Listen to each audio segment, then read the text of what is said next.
Les analyses des classes sont-elles encore pertinentes pour expliquer la structuration sociale? C'est en effet une question qui est débattue. Jusqu'au début des années 80, la conception dominante est que les analyses des classes paraissent de moins en moins pertinentes. Depuis les années 80, c'est l'idée inverse qui semble majoritaire. Les analyses des classes semblent retrouver une actualité. Pour mesurer la pertinence des analyses, on va mesurer deux distances. D'abord la distance intraclasse, c'est-à-dire les écarts entre les individus d'un même groupe. Ensuite la distance interclasse, c'est-à-dire les écarts entre les individus de groupes différents. Lors des 30 Glorieuses, les analyses des classes vont paraître moins pertinentes. Ainsi, la distance interclasse diminue, les écarts entre individus de groupes différents s'atténuent, mais la distance intraclasse va augmenter. Les écarts entre individus d'un même groupe augmentent. Il y a donc une différenciation des individus au sein d'un groupe. Il y a d'abord une diminution de la distance interclasse. C'est le phénomène de la moyennisation.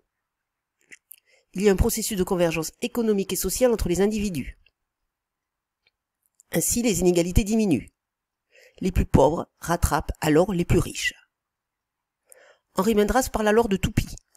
La part des individus aux deux extrêmes diminue, celle des individus au milieu augmente. Cette moyennisation résulte de la réduction des inégalités de revenus. Celle-ci est d'abord permise par la croissance, et cette réduction des inégalités de revenus va permettre un rapprochement des modèles de consommation. La moyennisation a aussi une autre conséquence, une homogénéisation culturelle. Les valeurs et les normes des différents groupes se rapprochent, les valeurs dominantes deviennent la tolérance et l'individualisme. Cela s'explique par le rôle de l'école et la démocratisation scolaire. Les enfants vont acquérir la même culture, car ils sont socialisés par le même agent, l'école. En revanche, la distance intraclasse augmente. Ainsi, à l'intérieur d'un groupe, les individus se différencient de plus en plus. D'abord parce que les individus ne se reconnaissent plus comme membres du groupe. Ils ne forment donc plus une classe pour soi. Ensuite, car à l'intérieur d'un groupe, de nouvelles distinctions apparaissent. Par exemple, l'âge, le sexe ou le lieu de résidence. Cependant, depuis le début des années 80, il y a un retour des analyses des classes pour expliquer la structuration sociale. La distance interclasse va réaugmenter. Ainsi, les écarts entre individus de groupes différents s'accroissent à nouveau. Et la distance intraclasse va persister. Des points communs entre les individus au sein d'un groupe se retrouvent toujours. Il y a d'abord une augmentation de la distance interclasse. Ainsi, les inégalités augmentent. Le processus de moyennisation est donc remis en cause à partir du début des années 80. La part des individus aux deux extrêmes, les plus riches et les plus pauvres, augmente donc, alors que la part des individus au milieu diminue.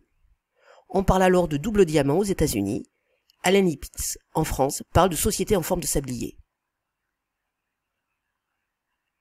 Cette remise en cause de la moyennisation s'explique par l'augmentation des inégalités de revenus. Le partage de la valeur ajoutée est plus favorable aux détenteurs de capitaux qu'aux salariés. Ensuite, une autre raison de l'augmentation des inégalités de revenus est la polarisation des qualifications et des emplois. Cette remise en cause de la moyennisation s'explique aussi par le fait que les différences culturelles se renouvellent. En effet, même s'il y a eu démocratisation scolaire, les parcours scolaires restent dépendants de l'origine sociale. La distance intraclasse, elle, reste limitée. Ainsi, pour certains groupes, les écarts entre individus restent faibles.